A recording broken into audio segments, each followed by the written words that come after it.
Yeah, so Mark is an international recognized expert on Obeya, and an organizational coach who has helped many organizations with the practices, and also even contributed to the learning about Obeya, right, in the Obeya Association with the curriculum and the training. And today, Mark is going to help us think a little bit about our meeting habits, about the bad habits, and maybe how to get rid of them and how to overcome the struggle.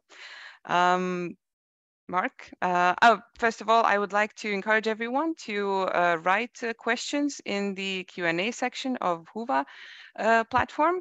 I will monitor the questions, and yes, so we will be able to integrate them in the session if they're pressing questions. If not, we will go through a QA session at the end of the talk. Mark, the floor is yours. Thank you very much. And let me share my screen. So my name is indeed Mark Marijnissen, and I work for Organized Agile as organization coach, and I've helped the Obeya Association with defining the Obeya host role. And so first, for people who are perhaps unfamiliar with Obeyas, an Obeya literally means a large room or war room, is a concept from Japan, from Toyota. And it's a physical room or digital room where you put all the crucial information, you visualize it on the walls, so you have all information transparent and accessible. And you move from strategy, the big over strategy, down to the level of execution. So you can move from insights that you get from the data on the wall to action, and you do it in an inclusive and sustainable way. And this second part is important, moving from insight to action in an inclusive and sustainable way. I've created a little diamond here, which shows the general shape of decision-making. There's first this phase of divergence. You generate insights, you explore the topic, you discuss with each other. And then comes a phase of making the decision and getting to the action. If you have only exploration, then you're not very effective in making decisions. And if you make quick decisions, then you might end up in having done the wrong decision. So this dynamic we will explore a lot in this talk. And you see three little persons on top of it, meaning we really want to do it in a co-creative, collaborative way, especially as we mostly operate in kind of complex environments. So there you can use the wisdom of everybody. And I'd like this talk, so I have a talk and I share some information and some insights, but I think it's really great if we can make it a bit more interactive. So if you have any questions, any examples, then we can discuss those. Afterwards, we'll either have a Q&A session where I'll answer questions, but even better, and I like this very much, is that somebody brings in a case study, like I have a really difficult meeting to host, or I struggle with this, and then we try to explore the technique I'm about to show you together. So keep this in mind while you listen to my talk. Feel free to ask the questions, and hopefully we get to one of you is willing to share his or her difficult meeting habits that we'd like to change. The way this talk is structured is I'll first start with the one thing I hear everybody complain about. I show two existing solutions to know how we solve it right now. And then I can introduce the hosting role and see how this is different from regular solutions. So first, a little moment, if you'd like. What made you join this talk? What are you curious about hearing this little bit about Obeyas and meeting habits and decision making?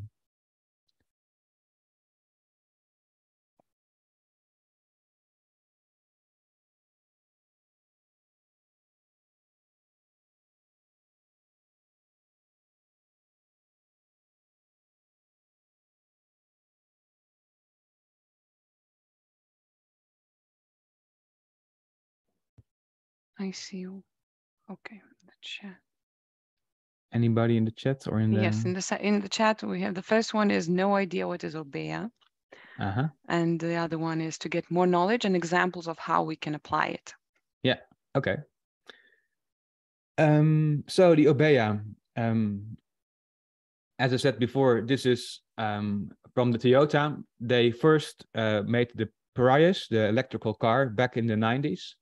And what they did is for this project, they made one room and they put it full with posters of information. And it could be like the project progress, signals from the working space. And it was a huge success, this project, because everybody could collaborate in the same room together. It uses visual management, so you make things visual, and it uses very much a collaborative atmosphere. And basically using a room where you collaborate and put information on the wall is the central idea of an Obeya. And since the first Obeya in, say, the 90s of the Toyota Prius car, it has been used many times, a lot also in the lean community, in the agile community. And for this talk, so I've been pioneering the Obeya host as a role in this particular method, but my talk is going bigger than just the Obeya room. You can also apply it to all kind of meetings you host and you have. Yeah, so let's move on. Here are my 3 meeting monkeys. These little monkeys, they represent issues I commonly see in meetings we have. The first one is getting sidetracked. Again, you see the little diamond of decision making, the first phase where you explore all the options. It's easy to get lost in all the options, all the brainstorms. So I remember that I'm an organizational coach, agile transformation coach, and I was pitching my transformation plan to the management team. And among the plan was the little sentence that said, we need to have enough Scrum Masters for all the teams. And of course, it was just one little detail of the bigger milestones and phases in this plan. But then one of the management managers said, well, what is a Scrum Master actually doing? What's his role exactly? He didn't know. So before we know it, we went like 10 minutes discussing the Scrum Master role, and we really got sidetracked, and we were not talking about the essence of the plan. Well, the second issue is rushing a decision. So I only had 15 minutes to present my plan. And after 10 minutes discussing the Scrum Master role, the CEO got a bit nervous and she said, well, yeah, okay, we'll have to make a decision. Shall we just do it? And I felt the decision was being rushed. The management people, they really didn't fully understood and grasp what this was about. So I had a kind of a low quality decision coming up. So they said, yeah, I guess so. And seems fine. And they're having all this kinds of, they were saying yes, but they were not really fully understanding what they were saying yes to. So at the very last minute of my 15 minutes, the CEO said, okay, then it's decided, let's do it. And you can see here, it's just a flat line with almost no exploration and not so very good decision making, and only one person is involved. And this is the thing about Obeyas. Often we think about this beautiful room where you got all the information on the walls, you have like a burn down chart, or you have the vision and the milestones and all that. And we think that if we just have a nice room and put people therein, we automatically have this amazing meeting because everything is transparent and easy to see. But of course, if we take our old meeting habits into this new room, they will likely to ruin your Obeya session. And they will lead to either getting sidetracked, either getting bad quality decisions, or having people dominate the discussion.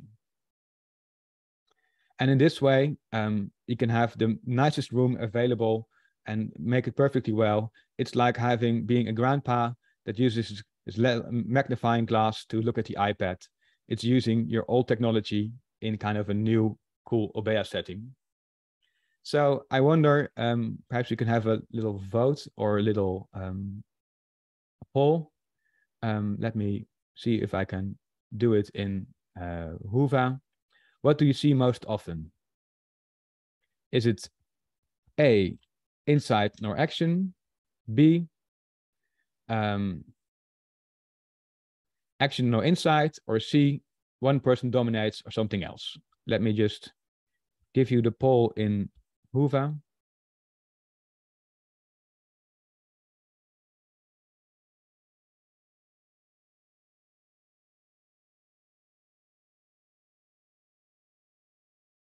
So you should be able to vote on A.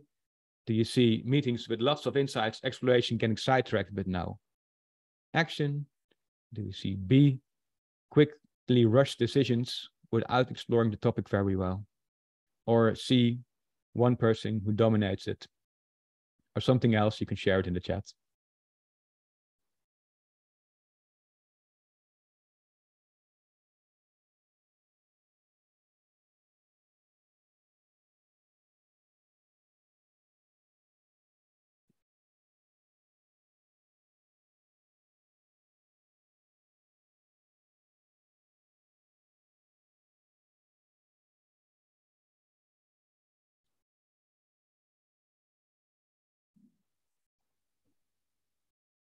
All right, I see some results coming in with A taking the lead. More than 50% has voted A. We're seeing lots of exploration and insights and getting sidetracked, but no decision making. We see only very little B, which means rushing to the decision and getting it done. And we see also quite a lot C, one person dominating the discussion. All right, thanks for your vote, and let's move on. Because the complaint I hear so much in organizations is we have too many bad meetings. We have too many meetings, they are bad. And it's so funny that I hear it everywhere, but nobody seems to have solved it. Like why is it so common to complain about meetings, and haven't we solved this? I think there are many reasons for this. I think one reason is that people who often lead the meetings are like often the managers or leaders, and they are promoted or hired for their technical expertise or their domain knowledge. And often this is how they got like in management position and how they lead meetings. They're not hired for their collaboration skills or for their facilitation skills. So that could be one cause. The other one is, I think, I notice I do this myself in meetings. I'm just focused on the content. I have something that I really want to share, my opinion, or I want to convince something, or I want to get something done. So I'm so focused on the content that I forget to pay attention to kind of the dynamic and the meeting itself. And of course, while this is a blind spot, I think of everybody, that they get sucked in the content and they forget about the overall meeting itself. Sure, there are like mature teams who have a very good decision-making and collaboration skills, and they have mastered it, that they make good decisions together. So it's not universal. Okay, so how we solve this normally.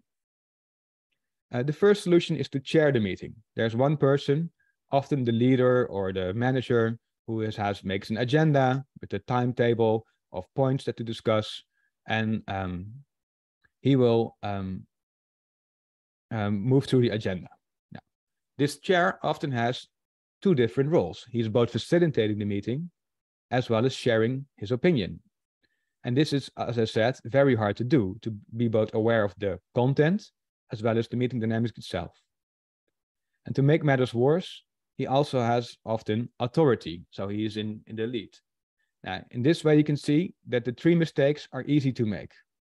When you share your opinion too quickly as a leader, you risk rushing your decision. When you facilitate, but you're not very skilled or trained in this, it's easy to get lost and sidetracked. And when you are the boss or leader and chairing the meeting, then it's easy to get into this authority part. So the second solution we have is we hire a facilitator.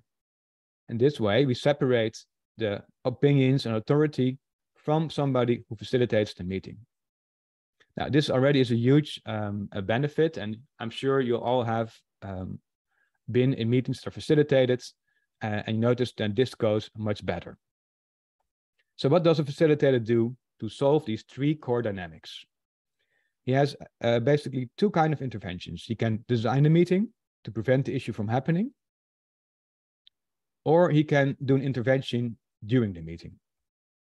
So if we have an open-ended discussion that gets sidetracked, then it might be smart in your agenda, in your meeting design, to have a little bullet point called action points, where you summarize what's being said and go to the action.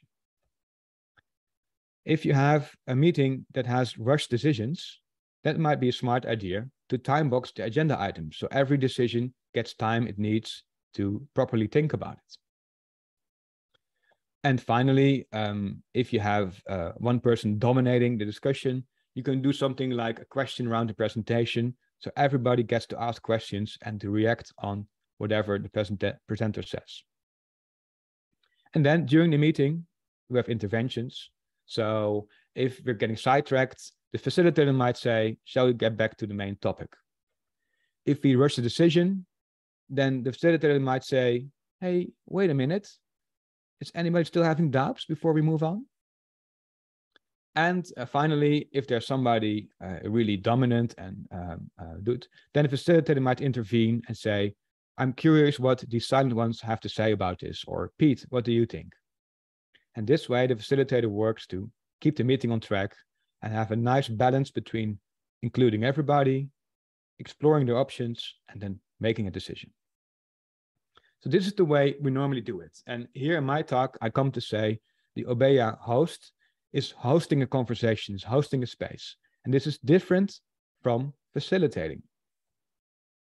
So here are three ways we can improve upon this. And you can apply this in the Obeya. And you can also apply it in other meetings you have. The first one is a bit of a trick question. Does a facilitator facilitate the meeting? And what do I mean with this? I mean is we never have a person in the team whose full-time job it is to be facilitator. Often we have the Scrum Master. And the Scrum Master has indeed sometimes the job of facilitating the meeting, but he also has a different agenda, making Scrum work and teaching Scrum to other people and making sure the way of working is agile. So he's not really a facilitator full-time. Then we also know the team coach. And the team coach, he's really an expert on team dynamics and all that kind of things. He really knows how to make a team more high-performing and mature. But his job is not facilitation. His job is team development, team growth. And finally, we have like trainers, people who give workshops or train. They often know how to give a workshop and how to create a good space. But again, their job is to teach and not to facilitate. So we see that the real facilitator, that's only happened very rarely. We see often in very big conferences or large events or difficult conversations, then we might hire a facilitator. So the first thing we can say is, let's make it our job. If you are having an Obeya and you put all those nice things on the walls, make sure somebody having the role of the host, the facilitator. And his sole purpose is cultivate good meeting dynamics. Make sure this happens very well. And again, this talk is about the Obeya. You can also apply this to other meetings you have, whether it's a big room planning, a team meeting, a strategy, a session, doesn't matter. This is the first improvement. Make it your job. The second one is who is doing all the hard work. You saw earlier interventions, the facilitator, he's making the agenda, he's preparing the meeting, he's also intervening a lot by making sure the silent people speak up and the dominant people quiet down. He is making sure that we keep on track. And here we can learn something from the team coach. Team coach says, it's my job to help the team grow so they themselves can have good conversations, are highly performing, know their craft very well. A team coach is a bit lazy. And this is very well because it helps the people learn themselves how to do it. A nice metaphor I'd like to say is, imagine you have a dinner party. If you have a dinner party, will you facilitate conversation and say, hey, Pete, it's your turn to talk. Quiet down, Mary. Or will you host the space? Have a nice atmosphere, have a table with nice food on it, perhaps a little background music. And the guests that you have for your dinner party, they know themselves how to have good conversation. And for some reason, we're perfectly capable to have good conversations at a dinner party. But when it's a meeting in business time, we have this kind of rush decisions, dominant people, all these issues. So we can learn from the dinner party, we can learn from the team coach, and we can shift from working very hard to get good meeting dynamics to teaching and coaching the participants themselves to have good meeting habits. Because if people have good habits of listening to each other, of making decisions together, of staying focused to the main topic, then as a host, you can lay back and have the team do the work more. The third and final improvement, and this is something you can only do in Obeya, is look at the scenery. You're in these monkeys are in the beautiful mountains. And when you're hosting, you're in a beautiful room, the physical Obeya or digital Obeya. And you can use it to your advantage. Visual management is very well suited to get people collaborate. You can imagine that sometimes we think we agree on something, and it's only when we write it down or we visualize it, then we see that the picture in our head is not the picture on the wall. And by having the picture on the wall, we literally look at the same picture and are on the same page. So working visually really helps to get towards a shared understanding, and you can use this to have better conversations together. So to summarize, the Obeya host helps attendees cultivate better meeting habits that transform insight to action with inclusive and sustainable decisions. And being skilled at this requires some dedicated time, energy, and attention, as well as using the room to your advantage. And here you see the summary of what I said. The facilitator works very hard. He is the center of the dynamics sometimes. The Scrum Master teaches Scrum. The team coach is about development. And the host, he creates the space for good conversation to happen.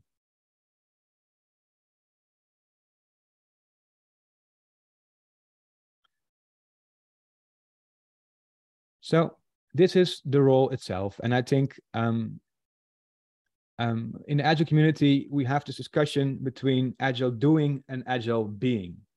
And Agile doing is, you read the Scrum guide or you follow the book, follow the rules, and you do everything right, but still something is lacking. And I know that the Liberators have written a book about it called Zombie Scrum. And it's something like some magical quality is being lost, right?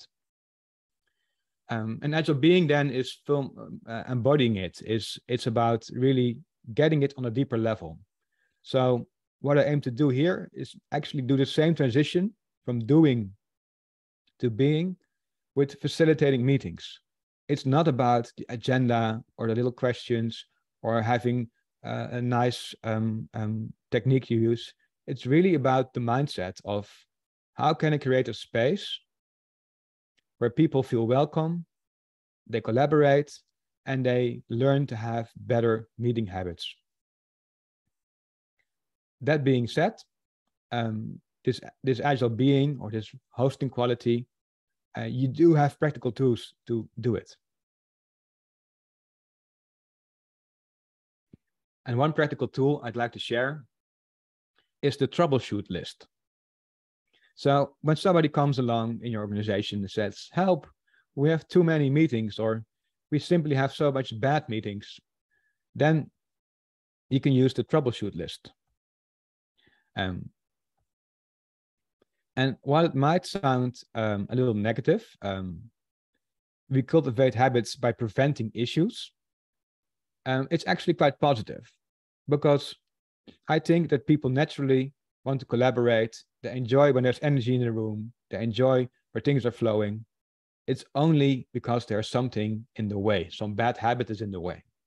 So remove the habit and automatically people will collaborate. That's the idea. And we have a priority list to do this. So how to prevent and solve these issues. First step is prevent it with hosting. Well, hosting means like a dinner party, setting up the room. It starts with visual management. You can make agreements on how to use the Obeya or agreements on how you work together. There's the invitation, like how would you invite people to your event? And again, this is not just a calendar invite of, hey, we have a big room planning or a strategy session or a weekly update. This is actually also a personal invitation. As a host, you can invite people personally to come along. And of course, the room itself, the physical space you have. You can use this to solve the issue, and I will show how in a bit. If this doesn't work, you can prevent it with meeting design. We start this again with the facilitator. You can have exercises or an agenda to make sure some issues will not happen. Third, we can prepare an intervention, which means if something happens, then I will do it. If somebody is dominant, I will ask the quiet person to speak up. And this is often done in skillful questions. And finally, if even during the meeting, the interventions won't work, we can reflect and improve. We can have a retrospective afterwards and learn from it. And we can do this by yourself to learn the craft of hosting. And you can do this with the group. So the group learns to have better meetings.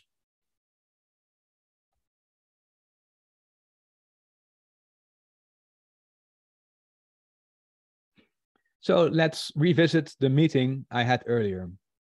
I had to present the strategy of a transformation to a management team. And this was not in an Obeya. So imagine if I would have an Obeya. There's this room, for the management team, we could come together there and we would find out what was this company doing, how will we work from here? And yes, we need an agile transformation. So how will we go about that? We have the 3 meeting monkeys that are now luring around, trying to steal the meeting. So how would we prevent it with hosting? First is the invitation. So I could say, here is the material you have to read before you come, or visit the room before you come, so you see what the plan is about. I could talk to the management themselves personally to say, hey, I'm about to pitch this plan to you. What are your main concerns? Do you know a bit about the agile terms, like a Scrum Master? And they would tell me they didn't know, and I could explain them beforehand. Also, in the invitation, you can really set the scene for co-creation, collaboration. Well, second, it's the room. So here you see a little flower, but I could make the transformation plan visible on the wall. So in the week before this meeting, people would see what's happening. I could use visual management as well. So, for example, if people forget to make decisions because they are exploring and getting sidetracked and all that, by having a simple action list on the side to do and done, it makes it a lot easier to fill it in, because you will not only look at the graph and have the insights of what's happening, you will also see, look at the to-do and the done. And if it's empty, people will say, hey, it's empty. What are the actions we get about this? So this is a visual reminder of people to make decisions. And finally, you can make agreements. One I like very much is to have some kind of a gong or meditation bell in the room. And if you strike the gong, you hear this dong, and people become silent for a bit and like, what's going on? And this is a very good way to have a moment of silence and to get back on track again, whether it's the gorilla that is dominating the discussion or it's getting sidetracked. This is a simple intervention you can do. And you can make an agreement that everybody can ring the gong when they feel one of the monkeys is present. Well, the second is meeting design. We've discussed this already. So we can use question rounds, or we can time box things to make sure we get to the action, everybody gets time, and nobody dominates. I also always like to mention deliberating structures. This is a website you can visit, and it has, I think, 33 facilitation techniques you can use to have better meetings. One I like a lot is the what, so what, and now what. It's basically a way to ask 3 questions to the group. One is, what is happening? This is about getting the insights and facts ready. So what is about, what do you think about this? This is the exploration phase. And now what is about getting to the action phase. So combining this deliberating structure, it gives you some kind of questions to say and structure to the meeting. With visual management, will really help you get both insight and action combined in one meeting. Another one I'd like to use as well is that if I have a big meeting and everybody is speaking or wanting to speak, then you don't have much time to think. So one deliberating structure is called 1, 2, 4, all, which means that first you think individually about what you want to say for just 2 minutes. Then you get to the person next to you, and in duos, you talk about, hey, what do you think about the strategic proposal for transformation? And you discuss it together, and you see if there are any common things you'd like to share.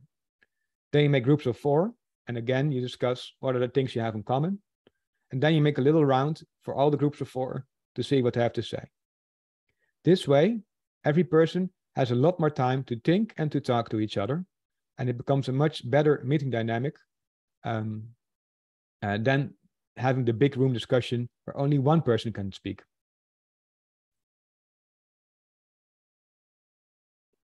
Well, if this doesn't work, again, we saw the facilitation. We can ask the questions about the silent ones, or we can check if there are any doubts in making the decision, slow the decision down. But we can also use some Obeya tricks, like point to the visuals or strike the gong. Yeah, and then finally, sorry.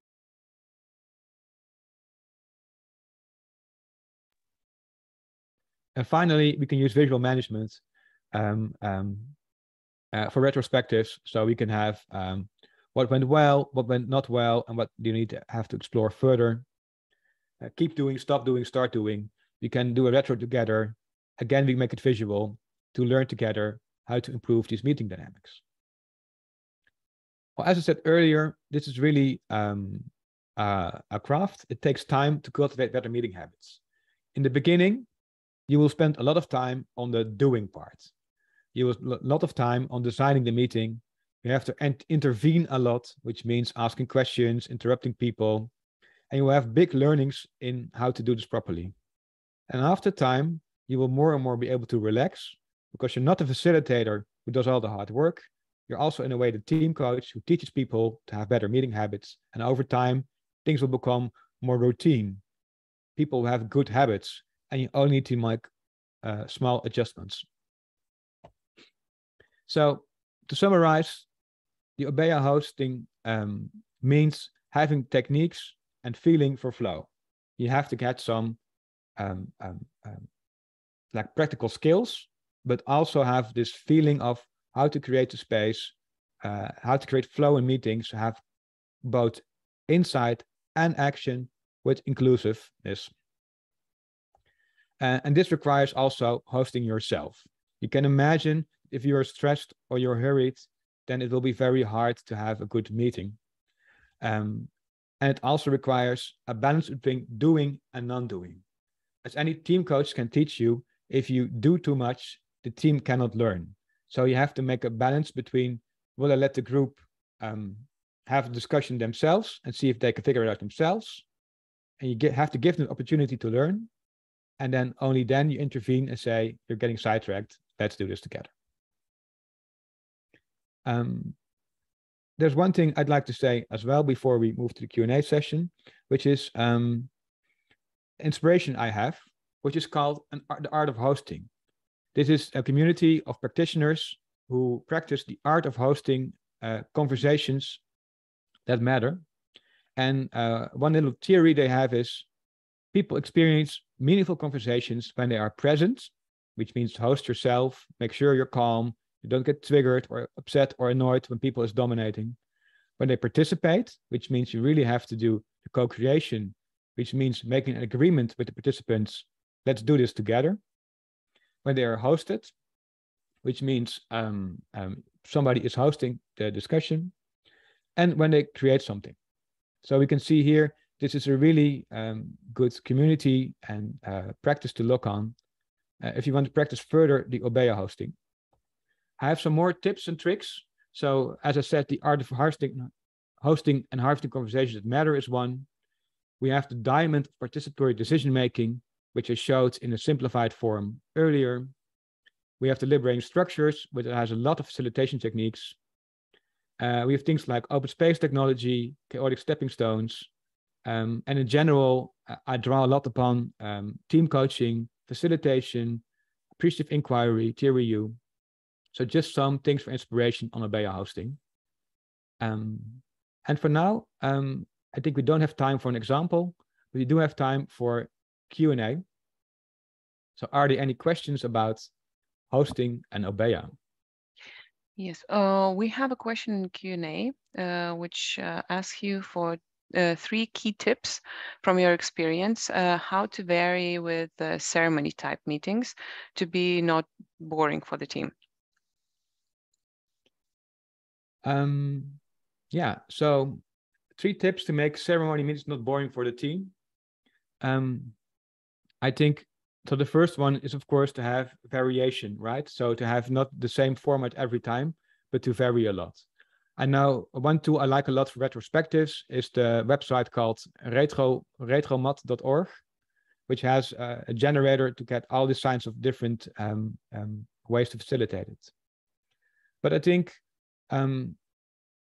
more than that, I think it's not about the technique itself. It's about really understanding, what I would say, the user story of the participants. So if they are kind of bored in the meeting, I would say they're not really engaged. And it means like probably they have ideas on what they should be doing, which they cannot really fully explore or fully say, or they might be not fully engaged in the goal itself. So when there's a planning meeting, for example, then you should be excited to know what you're doing the next sprint. And if not, something is wrong. So I would really use a retrospective to reflect on what makes this meeting a bit boring. I would vary on the techniques. And I would see really focus on participation. So rather than the Scrum Master facilitating the meeting, can you say, hey group, for the next hour, we have to do a planning. How shall we do this together? Have somebody a nice idea how we should work together? This way, you get people out of the content, you make them responsible as well for the process and the facilitation. And then it becomes also harder to complain because they themselves are co-creating the session with you. Okay, thank you very much. We still have 5 minutes of time, so please share more questions in the QA or maybe situations that you would like help with. Yeah. I have a question a bit from the, let's say, team members' perspective, right? This is much of this is how the facilitators or team coaches can change things up. What would you advise team members who are in these boring meetings that don't reach their, maybe the goals, that the decision are made by one of the monkeys? Yeah, so I would say we have to make explicit that facilitation is a thing.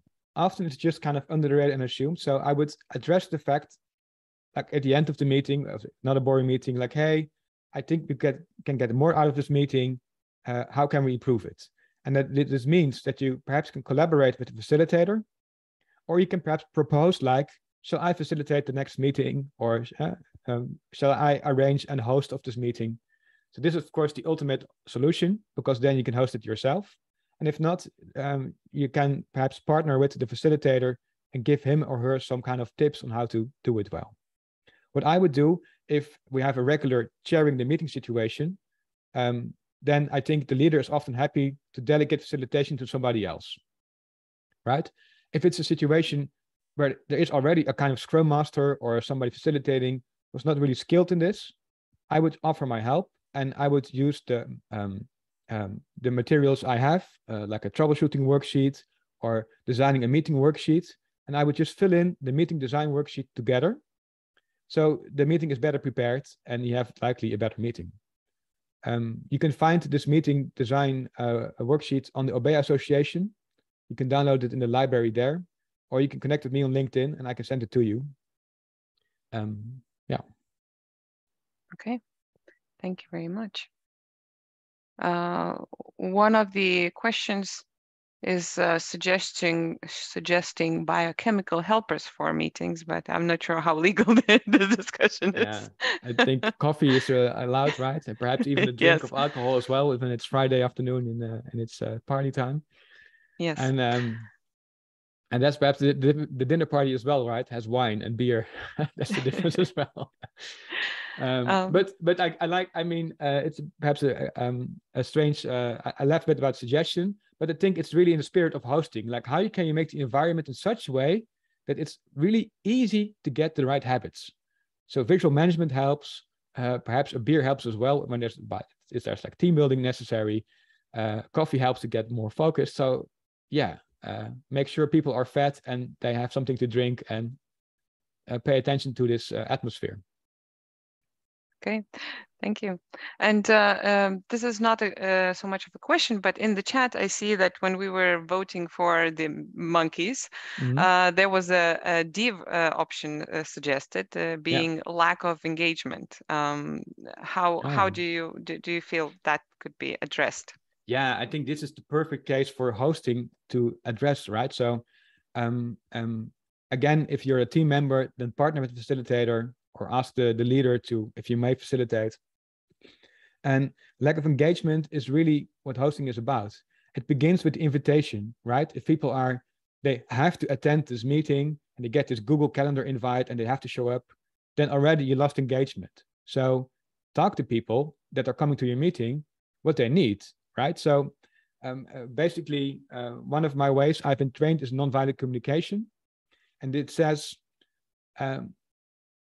all everybody does is their best to try to meet their needs. So people, like you can say, they're not engaged, they're doing something not, which means they're doing something else. They'd rather spend some time elsewhere. They have motivation, desires, things they want to get done.